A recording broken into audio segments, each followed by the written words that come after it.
Scorpio Gold has been around since 2009.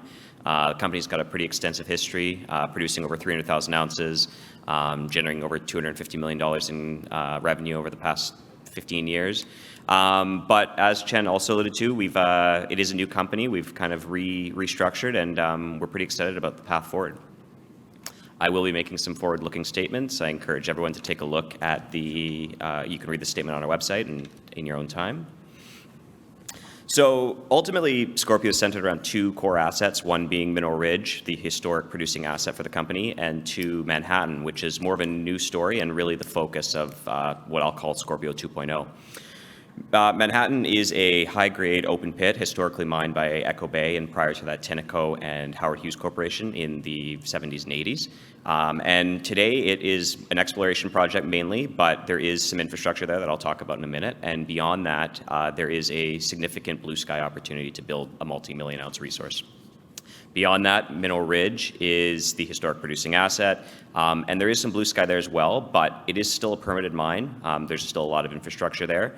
And we feel that there's a lot of opportunity for value extraction in the immediate short term to generate cash flow for the company, and then ultimately be able to fund non-dilutively exploration across both projects.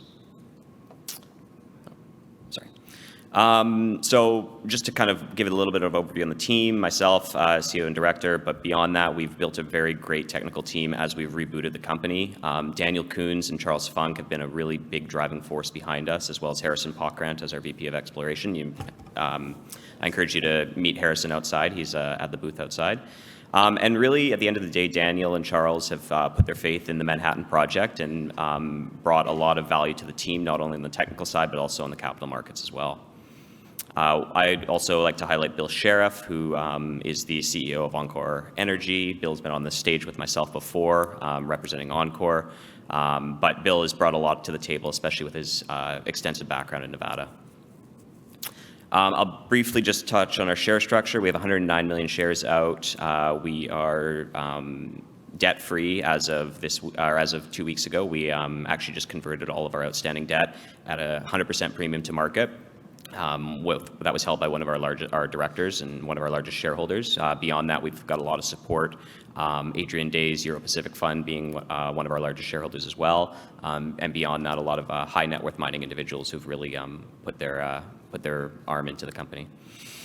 So to focus on Manhattan really being our core asset, Manhattan, as I said, was a historic mine mined by Echo Bay, most recently mined by Echo Bay from 1981 to 1991. The mine was reclaimed in 1991, but ultimately we do feel that it's been misunderstood. There really hasn't been a lot of focus on the real value of the project. And then beyond that, it's been disjointed ownership for a long time. The district, it really is a district scale opportunity. And with Kinross owning the two past producing pits until 2021 and Scorpio owning the Gold Wedge mine since 2011, there really wasn't this consolidated opportunity. In 2021, Scorpio was fortunate enough to be able to consolidate by acquiring the Manhattan pits from Kinross. And really, this has given us the opportunity to really drive the project forward and build a multi-million ounce resource. We're building on over 100,000 meters of drilling, over 1,200 drill holes across the entire project. And we've been able to build an internal resource that we think has a lot of value and really will do well in the market and really give us that re-rate opportunity when we work to get it compliant in January of this year. Just to kind of talk, when we acquired the project from Kinross, we inherited a very extensive database, not only including the 100,000 meters of historic drilling, but alongside that, we included a ton of technical data, including full multi-element soil sampling analysis. We've recently actually doubled our claim package. You can see these new claims to the southwest. And doubling this claim package really does give us that opportunity to build a full district scale, give us district scale potential. Just to give some context as to where this is, we are in the Walker Lane Trend of Nevada. We are on the same caldera as Kinross's Round Mountain Mine, which is the largest mine in southern Nevada. And really where we're seeing a lot of the mineralization is where the Reliance Fault, which is the fault that controls the mineralization in our project, meets this Manhattan caldera. And 10 miles to the northwest on the same caldera, you have Round Mountain's 15 million ounce project. This just shows all of the historic drilling across the project. This is what we've built on based our internal model on. Daniel Coons and his team are currently working on the technical report that we anticipate will be published in January 2025. You can see some of the historic drill results here on the right. Some great intercepts from the 2022 drill program, as well as some intercepts from 2021. We are in the process, we have been drilling since May, a lot of confirmatory drilling, as well as with some step out as well. And we expect to have those results out in the next couple weeks. And really, really fortunate that I think we've had a great drill program. 90% of this historic drilling here is RC. What we've been doing since May is all diamond. So it is kind of dual purpose and being confirmatory, giving us some metallurgical, some material to do some metallurgy with. We do have a lot of historic metallurgy from the Echo Bay days in the 80s and 90s, so we have a very good understanding of recoveries. But beyond that, I think it really will give us the opportunity to expand the resource and build something pretty big.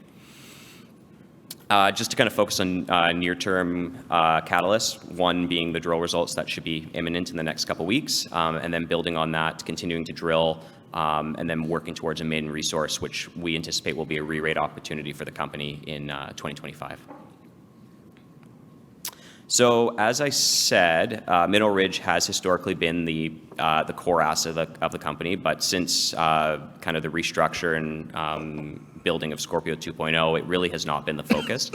That said, there is still a significant amount of value there to extract.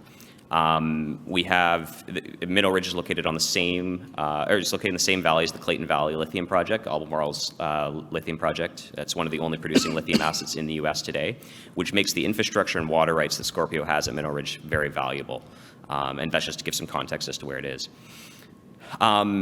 The mine has been in care and maintenance since 2017, but it does remain fully permitted. The heap leach operation that's there does remain fully permitted.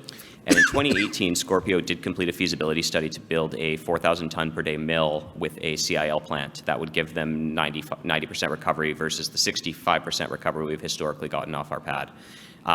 Really, the driving force behind that was at $1,200 gold, the pad was not very economic. Today, these numbers are very different. This was a $35 million capex with a $35 million NPV in 2018. Today, at $2,100 gold, these numbers are north of $100 million NPV with call it roughly $60 million capex. We are in the process of looking at a scenario to put the heap leach back into production rather than putting up the cash to build this mill. It is a relatively small resource, as you can see. We have a 250,000 ounce reserve at the mine, all proven and probable.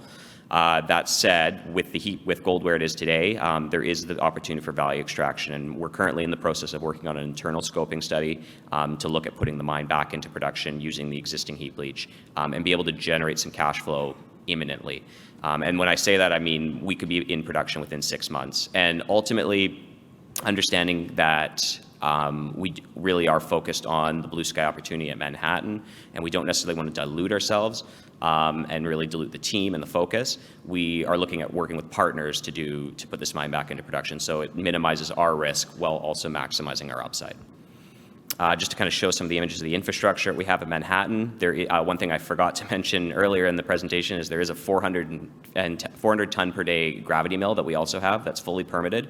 At Manhattan, there is an opportunity to leverage this mill for some short-term cash flow opportunities as well. Again, allowing us to non-dilutively explore Manhattan and really build that multi-million ounce resource potential.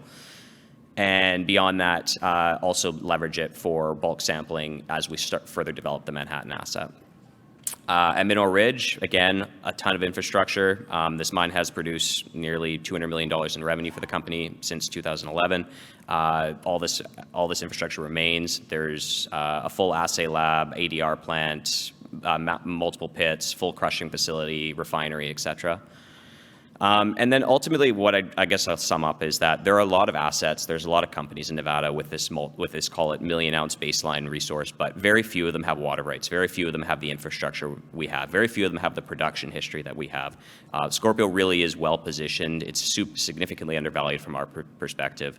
And really, as we kind of move forward with gold where it's at today, and hopefully we start to see a junior market pick up, we really do feel that we're well positioned with two permitted assets in Nevada in one of the best jurisdictions in the world.